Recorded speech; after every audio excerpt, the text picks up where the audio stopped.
पहले क्या होता था, पेपर लीक होता था तो तुरंत वो कैंसिल कर देते। कारण जानने के लिए भी इन लोगों के पास समय नहीं है। महंगाई तो डबल हो गई, लेकिन स्कॉलरशिप 10 से 12 साल से वही है, 8,000 रुपये। बहुत सारे अपराधी हैं, ब्रजेश सिंह हैं, मुख्तार चले गए हैं मान लीजिए। कोई भूखा नहीं रहता, किसी के यहाँ छत की कमी नहीं, चाहे कितना भी गरीब हो। 100 निकाल लीजिए, वो पहले से बिकी हुई है यार, क्या परीक्षा दूं मैं।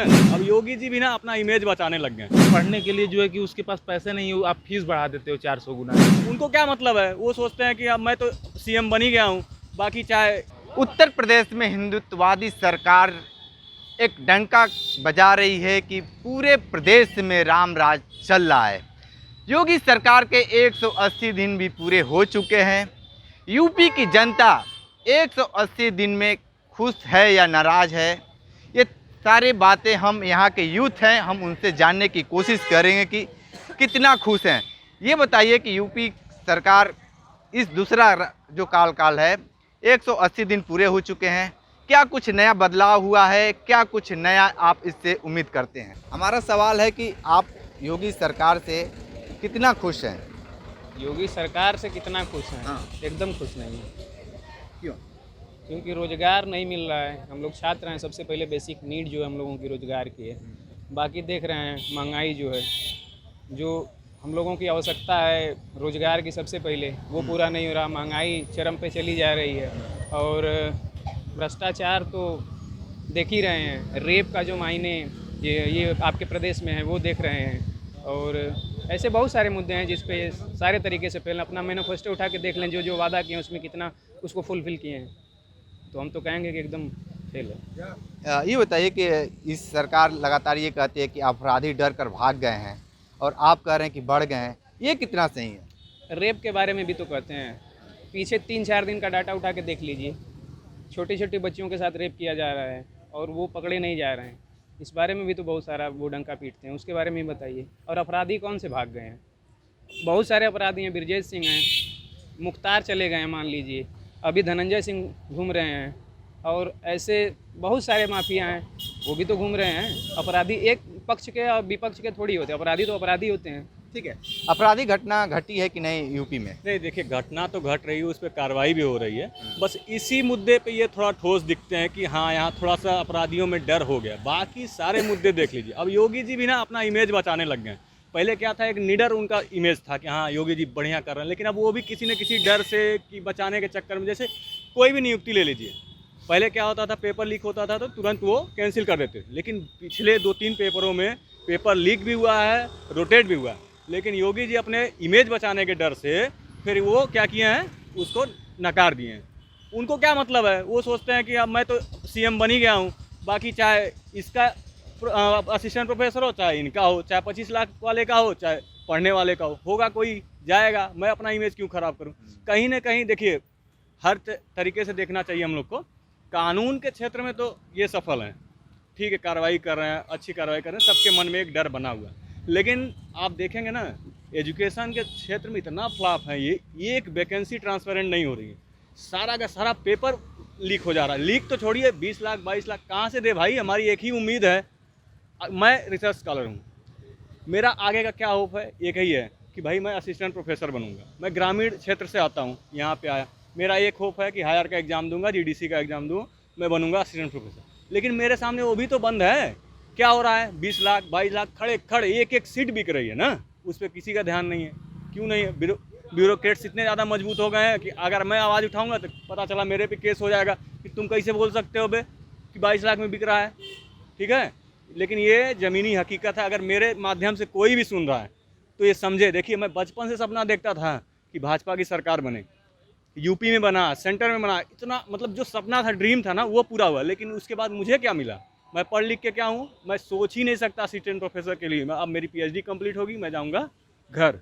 ठीक है, ये सच्चाई है। इतना आप जो भाजपा के उम्मीद लगाए थे कि सरकार बने, अब इससे नाराजगी क्यों हो रही है? नाराजगी इसलिए है ना, देखिए सीट आप एक ही निकालिए, लेकिन सबकी दावेदारी होनी चाहिए, ट्रांसपेरेंट होनी चाहिए। ये नहीं है कि 100 निकाल लीजिए, वो पहले से बिकी हुई है यार, क्या परीक्षा दूँ मैं, क्या ही परीक्षा दूँ। एक भी वैकेंसी देख लीजिए, चाहे यूपीएसआई हो, असिस्टेंट प्रोफेसर हो, सारी की सारी सीटें बिक जा रही है, पहले ही चल रहा है पैसा। क्या मतलब है भाई हमारे पढ़ने लिखने का। आप कहते हैं कि हम स्वच्छ सरकार लाएंगे, एकदम ये सब करेंगे, लेकिन कहाँ कर रहे हैं भाई। ठीक है, ये जो ट्रांसपेरेंट की बात कर रहे हैं, साफ सुथरा की बात कर रहे हैं, कितना सही है ये बात? ये बहुत अच्छी बातें हैं, क्योंकि देखिए जब देश की जनता कांग्रेस की और अन्य पार्टियों की जब सरकार से जब त्रस्त हो चुकी थी, तभी उसको एक विश्वास लगा एक विकल्प के रूप में, और 2014 के बाद से एनडीए की सरकार और एनडीए के साथ भारत के लगभग 70 और 60 से 70% हिस्सों पे शासन कर रही है। उत्तर प्रदेश उसमें से सबसे बड़ा राज्य है, और जिस आकांक्षाओं के साथ, जिस अभिलाषा के साथ देश की जनता, देश के खासतौर से देश के युवा, क्योंकि हमारे लिए जनसंख्या का सबसे जो महत्वपूर्ण स्थान रखता है वो देश, खासतौर से देश का युवा, जब वो युवा वर्ग आबादी का 30 से 35% आबादी पूरी तरह से नाराज़ है। क्यों नाराज़ है, उसके पीछे कारण जानने के लिए भी इन लोगों के पास समय नहीं है। आज जब हम महंगाई के क्षेत्र में बात करते हैं, बेरोजगारी के क्षेत्र में बात करते हैं, तो कहीं ना कहीं हम लोग एक निष्पक्ष रूप से एक जमात होती है, ये युवाओं का जो जमात होती है किसी पार्टी की नहीं होती है, किसी पॉलिटिक्स से ज़्यादातर प्रभावित नहीं होती है। वो स्पष्ट रूप से वो पार्टी के कार्य पद्धतियों का और उनका मूल्यांकन करते हैं। हम ठीक है, हम राष्ट्रभक्ति हैं, हम हमारे राष्ट्रभक्ति के लिए हमें अन्य प्रकार की ऊर्जा की कोई आवश्यकता नहीं है, क्योंकि हम पूर्ण रूप से राष्ट्रभक्त हैं, पूर्ण रूप से हिंदुवादी हैं, पूर्ण रूप से अपने धर्म संस्कृति को बचा सकने में सक्षम हैं। लेकिन कहीं ना कहीं हमें रोजगार चाहिए, हमें एक ऐसी ट्रांसपेरेंट व्यवस्था चाहिए जो पारदर्शिता के साथ समय पे परीक्षाएं हो। आज एनटीए एग्ज़ाम एक संस्था पूरे देश की एग्ज़ाम करा रही है, कई प्रकार की धांधलियाँ उसी परीक्षाएं में हो रही हैं।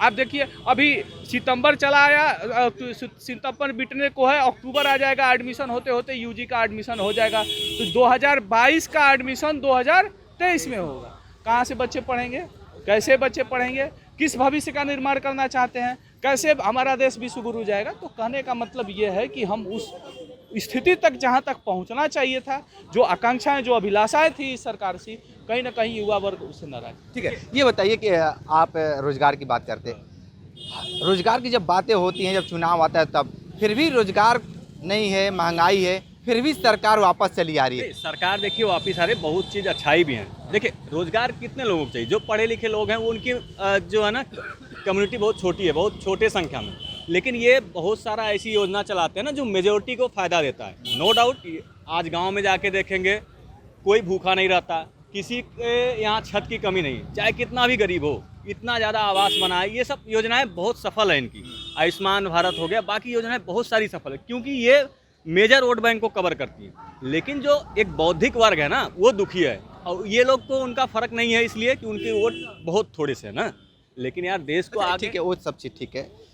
आपका व्यक्तिगत 2024 में किधर जाएंगे? मैं तो व्यक्तिगत क्या है यार, अब ऑप्शन नहीं दिख रहा सामने ना, ऑप्शन ही नहीं दिख रहा, अब इसी की तरफ जाना पड़ेगा हमको।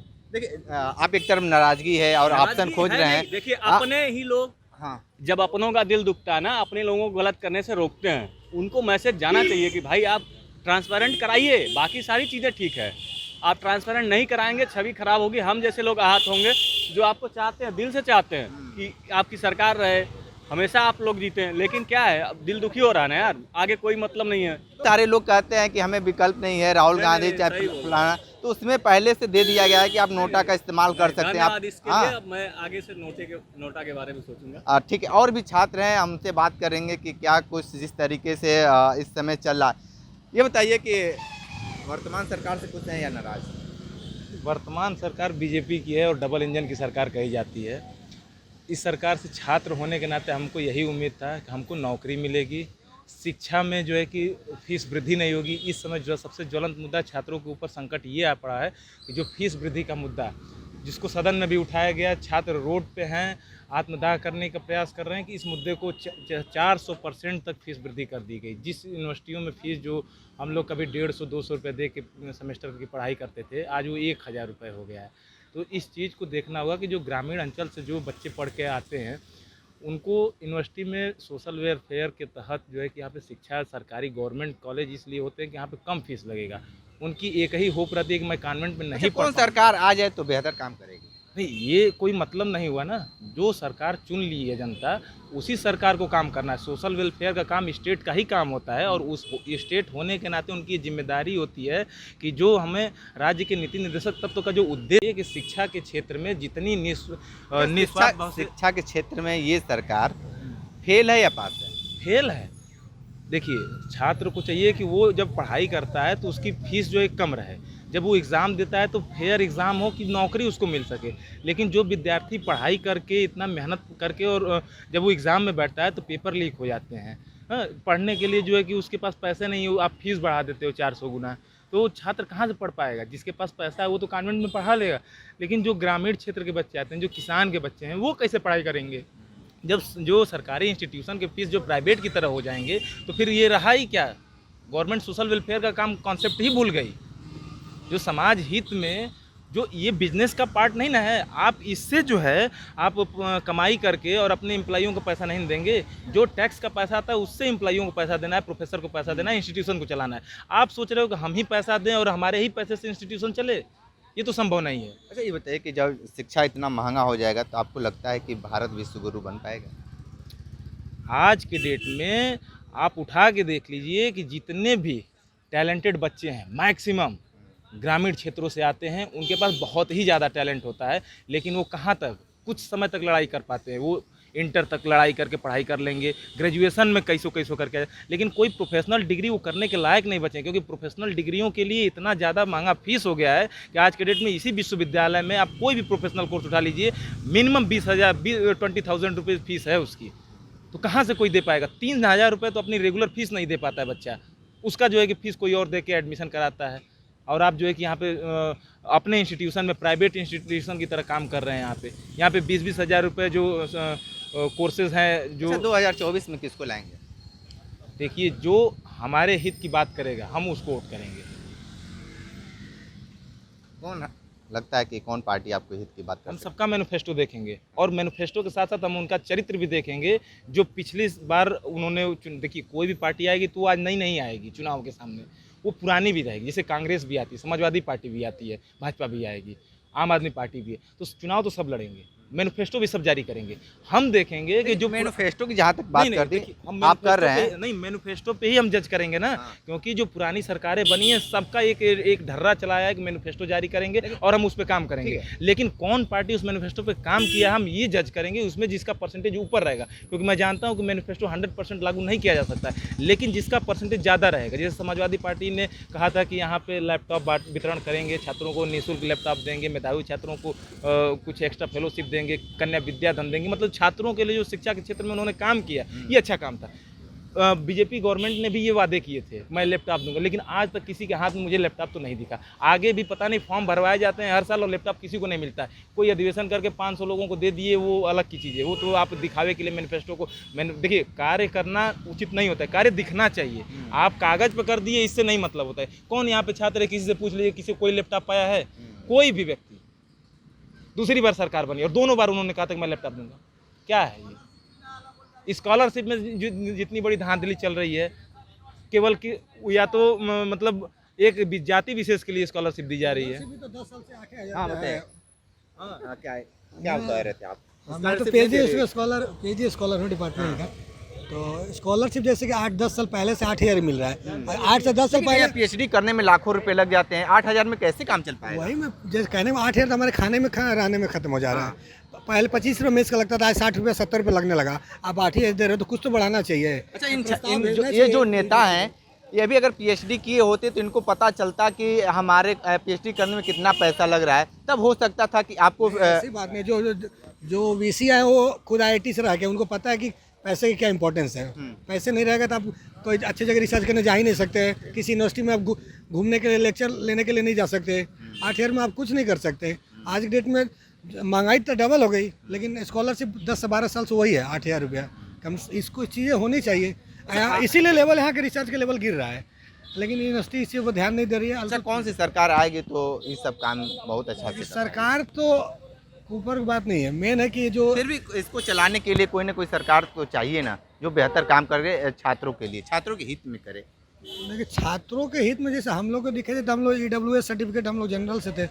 इस सरकार ने हम लोग EWS दिया तो उससे हमारा फायदा हुआ कि हम नेट में हुआ EWS से हुआ। इस सरकार से तो मुझे फायदा हुआ है। तो मैं अब पिछली सरकारों को अच्छा, बचपन में क्या EWS देखा की नहीं जो क्या- बात करते, आप ही लोग हैं जो आरक्षण की कहते हैं कि हटाने के लिए। हाँ, नहीं, इकोनॉमी के आधार पर दिया जाना चाहिए। हाँ, आरक्षण का विरोध नहीं, हटाना ये गलत बात है। जब तक आरक्षण नहीं मिलेगा आदमी पैरेलल एक दूसरे का आग नहीं बैठेगा ना, दबाया जाएगा। लेकिन उसको आर्थिक रूप से मिलना चाहिए। पता चले इनके पिताजी IAS है, इनको मिल रहा है आरक्षण, तो किस बात का वो आरक्षण को जस्टिफाई नहीं होगा ना। ठीक है।